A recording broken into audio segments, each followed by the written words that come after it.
Hello everyone, welcome to learn English with Hafsa YouTube channel.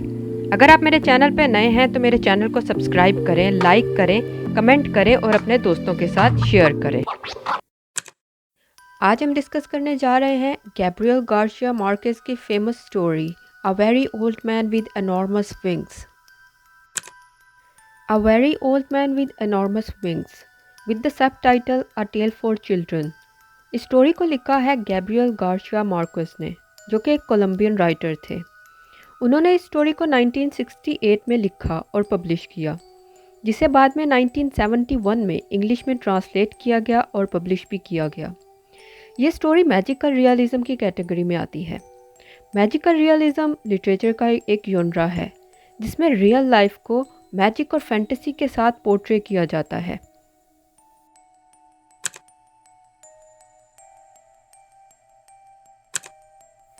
इस story के अंदर 4 main characters हैं, जिसमें फर्स्ट वन है पेलायो, सेकंड वन है एलिसेंडर जो कि पेलायो की वाइफ हैं, third one the old man और लास्ट में है द चाइल्ड।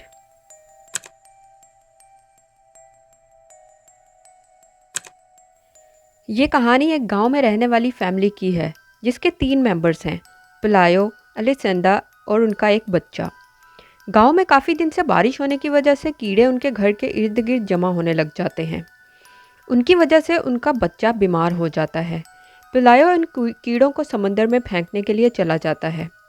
जब वो उन कीड़ों को समंदर में फेंककर घर वापस आ रहा होता है तो वापसी पर वो अपने घर के अहाते में एक बड़े से परों वाला बूढ़ा आदमी देखता है।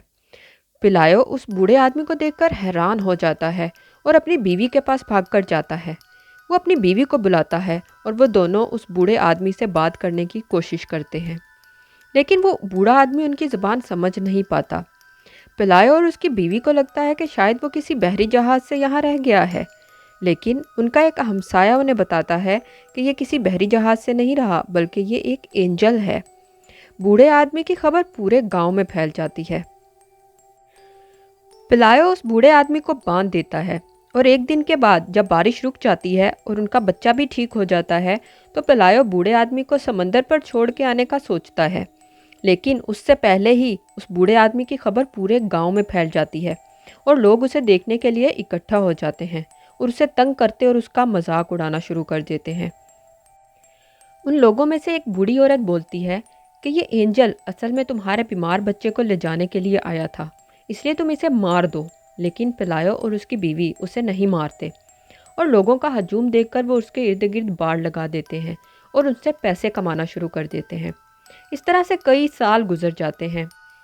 उसी दौरान गांव का एक दूसरा आदमी किसी मुजस्मे को अपने घर ले आता है और लोगों की दिलचस्पी उस बूढ़े आदमी से ख़त्म हो जाती है और लोग उस मुजस्मे के इर्द गिर्द जमा हो जाते हैं। पिलायो और उसकी बीवी उस बूढ़े आदमी से अच्छे खासे पैसे कमा लेते हैं और अपनी ज़िंदगी अच्छे से गुजारना शुरू कर देते हैं।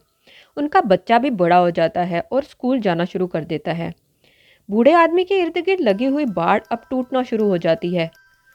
बाढ़ के टूटने की वजह से बूढ़ा आदमी उनके घर के अंदर भी दाखिल हो जाता है और इर्द गिर्द फिरना शुरू कर देता है, जिसे पिलायो और उसकी बीवी पसंद नहीं करते। वो उससे परेशान होकर रह जाते हैं। वक्त के गुजरने के साथ साथ बूढ़ा आदमी बीमार हो जाता है। पिलायो और उसकी बीवी ये देखकर खुश हो जाते हैं कि अब ये मर जाएगा। लेकिन एक दिन पिलायो की बीवी अलेसेंदा दोपहर का खाना बना रही होती है जब वो खिड़की से बूढ़े आदमी को उड़ता हुआ देखती है।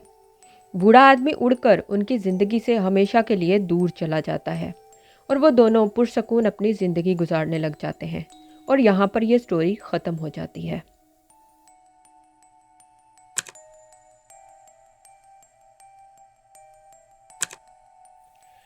अ very old man with enormous wings. Story को हम डिफरेंट एस्पेक्ट से पढ़ सकते हैं, लेकिन मेनली हम इस स्टोरी के अंदर एक चीज़ देखते हैं। हमारी लाइफ में कई चीज़ें पॉजिटिव हो रही होती हैं, लेकिन हम उसको पॉजिटिव वे में लेने की बजाय नेगेटिव वे में उसको देखते हैं, और जब हम उसे नेगेटिव वे में देखते हैं तो हम उसे जान छुड़वाने की कोशिश करते हैं। यही चीज़ हम इस स्टोरी के अंदर देखते हैं। उस बूढ़े आदमी के उनकी ज़िंदगी में आने से उनका बच्चा जो कि बीमार होता है वो फ़ौरन से सेहतमंद हो जाता है। उसके अलावा वो उस बूढ़े आदमी से कई पैसे भी कमाते हैं, लेकिन वो इस चीज़ को देखते नहीं। वो उसके मरने का इंतज़ार करते हैं या उसे अपने ज़िंदगी से निकालने का इंतज़ार करते हैं। यही चीज़ हमारी ज़िंदगी में कोई ऐसी चीज़ जिसकी हमें आदत ना हो, जब दाखिल हो जाती है तो हम उसे जान छुड़वाने की कोशिश करते हैं, चाहे वो ब्लेसिंग ही क्यों ना हो। और यहाँ पर ये स्टोरी ख़त्म हो जाती है। उम्मीद है आपको समझ आई होगी। आज के लिए इतना ही। मैं मिलूँगी अपनी नेक्स्ट वीडियो में, तब तक के लिए खुदा हाफ़िज़।